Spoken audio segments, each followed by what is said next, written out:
Hey guys, welcome to another mindset call for this week. We will be just talking about our trading journey alongside self-employment and employment. So we understand already that trading is another industry in itself, a complete new language, a new skill, and it does take up a lot of time. And one thing to remember is when we start this journey is to understand that it has to fit with the current lifestyle and routine that we've got at this present moment. Obviously, that can change over time. We might have some new work changes, routine, life changes, and trading will follow into that. But for the time being, as you are learning how to involve everything in one routine on a day-to-day basis, it's very important that realistically we're speaking in terms of how it fits around our current lifestyle rather than having our lifestyle fit around trading. All right, so obviously if you do have more time than usual, if you're currently not working and you've got a lot of time on your hands, of course you can trade and study as much as you want to. But just generically speaking, for those who are struggling with employment, especially with a 9-to-5 job, or if you have early hours that you work and then come home too late and you possibly might miss the whole market. So it's just understanding what you can do in that time, and also with self-employment, because sometimes some people might be quieter than others. So you feel that every day is different, and kind of just how to balance that, just to make sure you're checking in with yourself, with your routine, and that it's healthy for you. Okay, so one of the things that I want you guys to think about is what kind of a trader that you want to be.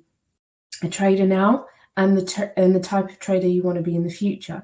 So for example, at the moment with my work schedule, I have clients all over the place. So it means that I can actually schedule my studying, my education and my trades at my designated hours. So I choose what I want to do. I also choose what times I see my clients.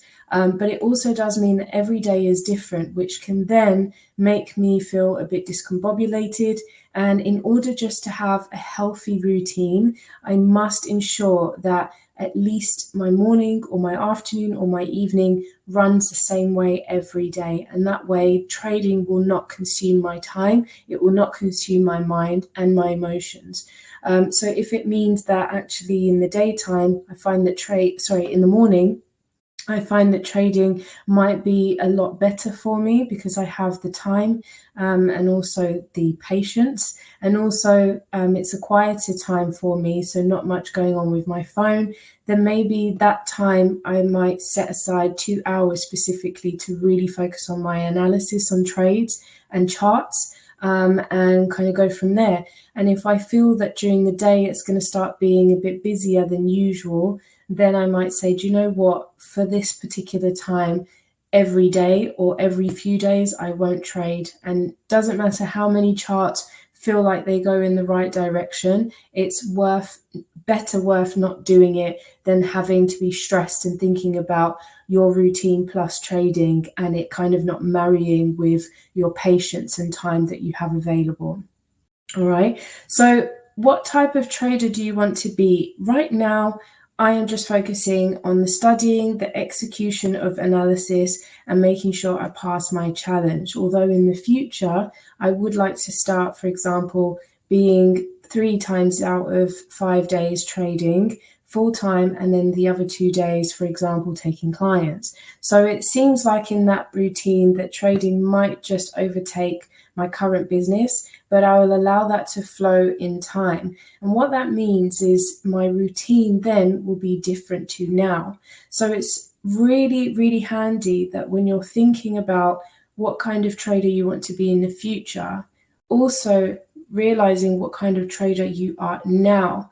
And because both of them might have very, very different routines, your days will look a lot different. Your time, the way you consume it, will be different. And so do not rush to get to that future potential if it's 4 times out of 5 days trading in that future, but right now it's only 2 days or it's only part-time every single day. You don't want to be rushing to that future just yet when at the moment you can't commit to that type of schedule then. So right now, just think about what works for you now, what currently coincides and marries up with your routine now. And that way, over time, you'll start to build a healthier routine. And for your mind, body, and soul, it will be just perfect. So do consider the kind of well-being side of yourself when it comes to just working out what type of trader that you want to be as well. Okay.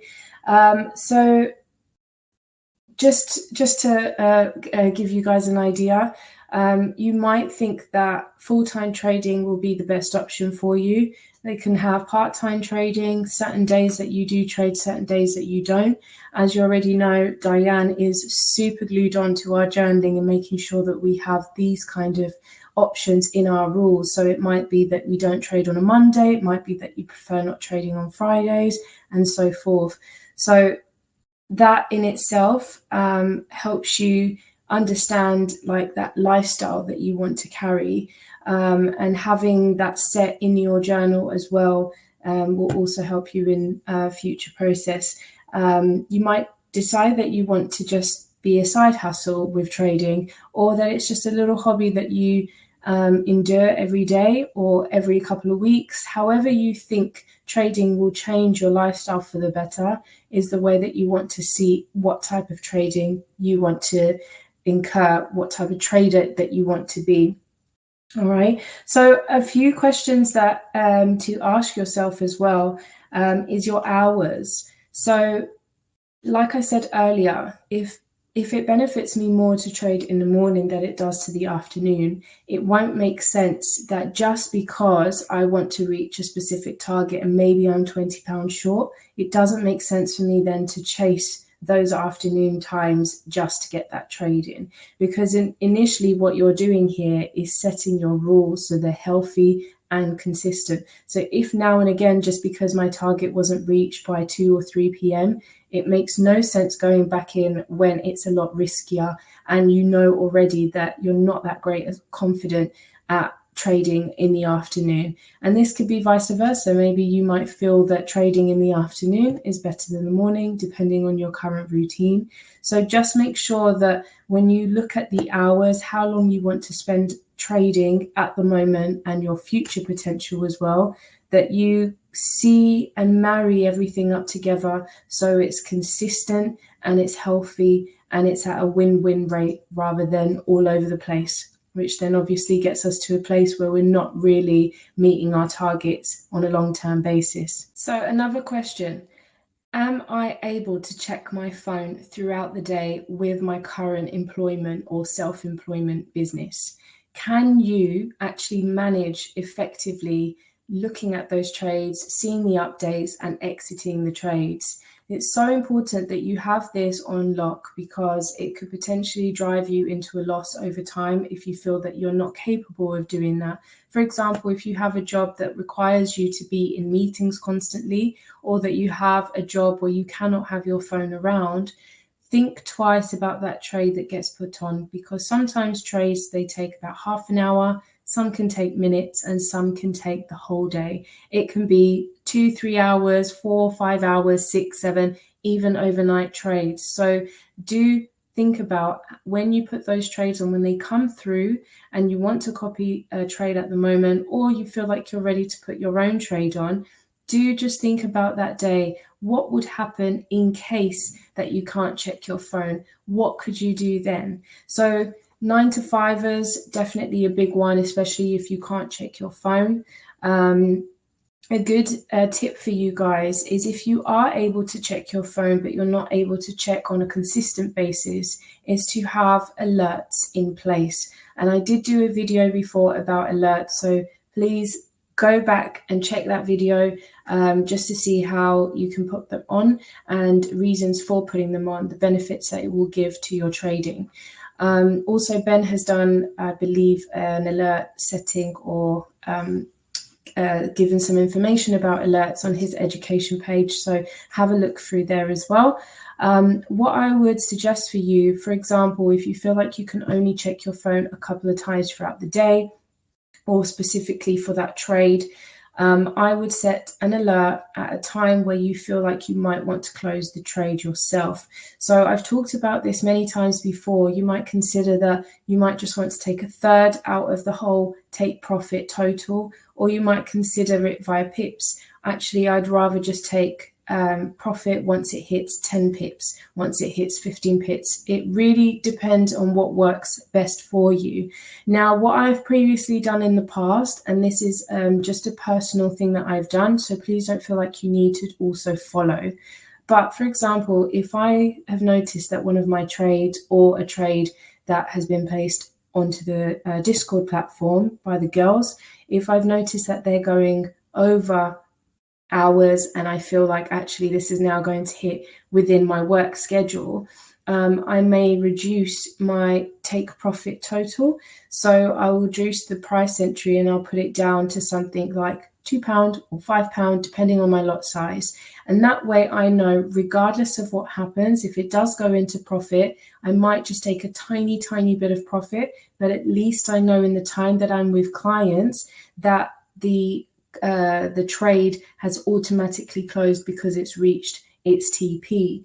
Now, just to remind you again, that's me reducing the TP. So it might mean that, let's say if I was copying a trade of Lorena's, I would change her take profit price and I'd put it way lower and possibly even quite close to the entry price of my entry price.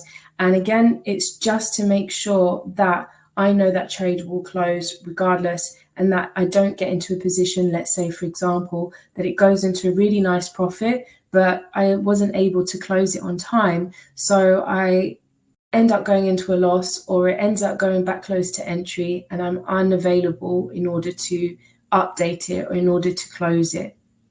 Okay, so you could try that. That really is very rare for me, but it's a really great way in order to make sure that that trade closes in profit. You can do the same with an early loss as well. If you feel like that, you know what, I prefer to get out of this in an early loss, especially because I can't check my phone because I'm with clients, I may change that SL price, and put it just a little bit closer to the entry. And that way I've accepted it for what it is, because it's best to come out of a smaller loss or a smaller profit rather than it going out of your hands and you can't do anything about it.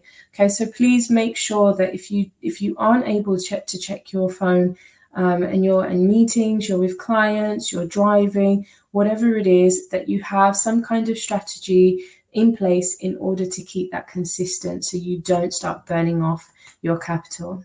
Now, for the same reasons, if you think that you cannot check your phone whatsoever throughout the day, and you know you're in your heart that you really want to put a trade on because you want to make money that day, think about which one is going to outweigh the other, which one is going to put you in a better position overall. So if I was working 9 to 5 and I wasn't able to check my phone whatsoever because I have meeting after meeting after meeting, now what you could do to make it a win-win day, you might not necessarily place a trade, but you might still do your analysis in the morning and place a position. So place a buy or a sell on the actual chart, as if you were to take that trade, and just let it be. And so then when you can check your phone, let's say if it's at 6 p.m. and that's the first time that you can actually check your charts, that what you're doing is you're checking as if to see where that trade would have gone and if it followed through with your analysis. And then that way you're still getting education, you're still having your practice, you're still subconsciously thinking about trading in itself. And you can see where you can make adjustments in terms of your strengths and your weaknesses and your abilities as a trader. So that way is super, super handy, because then at least every day you're engaging and you're seeing where you are in terms of how far you're progressing with all the studies and education. So a really, really good tip for you to try. Okay, just keep your analysis going, place that buy position or place that sell position, place your alerts, and then to finalize the day, you can journal everything that you've done in that day, what went right, what went wrong, and what you can do to improve. Lastly, another question to consider is, am I overdoing it? Are you doing too much too soon? Are you doing too much too quick? Are you doing too much? Is it affecting your work?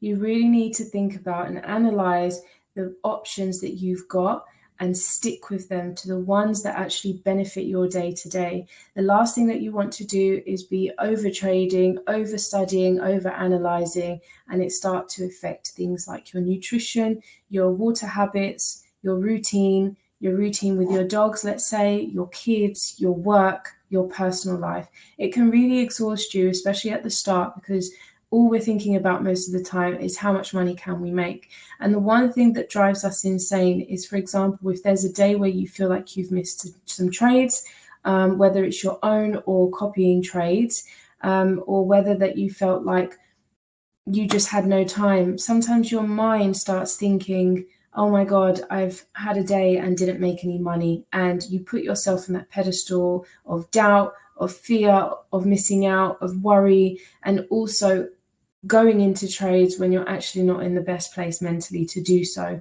So definitely think about and consider, am I overdoing it at the moment? Just reduce that time that you've got for trading, reduce the amount of hours, minutes that you watch those trades, and also reduce the amount of education that you provide for yourself. You can just do 15 minutes to half an hour and repeat that education in your head over the next day and move on to something else the following day. Okay, I know we all want to be amazing traders straight away, but the truth of the matter is that by experience, you become better, and by experience over time. So please try not rush it, and make sure that you're realistically trading to the way that it synchronizes with your current lifestyle. The other thing that I want to just add in lastly is, if you are set to say that trading is going to be a part of your life and you're going to commit to this, why not see yourself as a CEO of your trading journey? I see myself as my own CEO of my business, of my personal life, of my well-being, and of trading. I am the CEO for everything. So I'm the only person who can make sure things work accordingly to how I want them to and how I want to feel. And by saying that, I have to be on my top best with my well-being and nutrition and hydration. So if I'm going to be a CEO, I also need to implement those rules, those journals, those strategies in place. So journaling with Diane, make sure that you've got that on lock. And also a little thing to add in here is, when you are in employment or self-employment, sometimes we have contracts and we've got clauses in them, okay? So why not create your own contract to yourself as the CEO of your trading journey? Create a contract, commit to certain things, to commit to certain clauses that you want to be consistent with, and sign it at the bottom, and make sure that you read that over and over again, just as if you're reading your rules and your journals, because that will keep you motivated and mastering exactly how you want to make this process happen in the future if you want to become that full-time trader. And implementing your own rules and restrictions is essential, because you're only going to strengthen your abilities and your mindset, and that's where we want to get to towards the end. So anyway, I hope this information has helped. We're going to get on to hosting our discussion tomorrow, just to share a bit more tips and guidance, and just get an overview of where you guys are at in terms of any struggles, any restrictions that you've had with your current employment or self-employment. And yeah, have a great rest of the day, and we'll be back soon.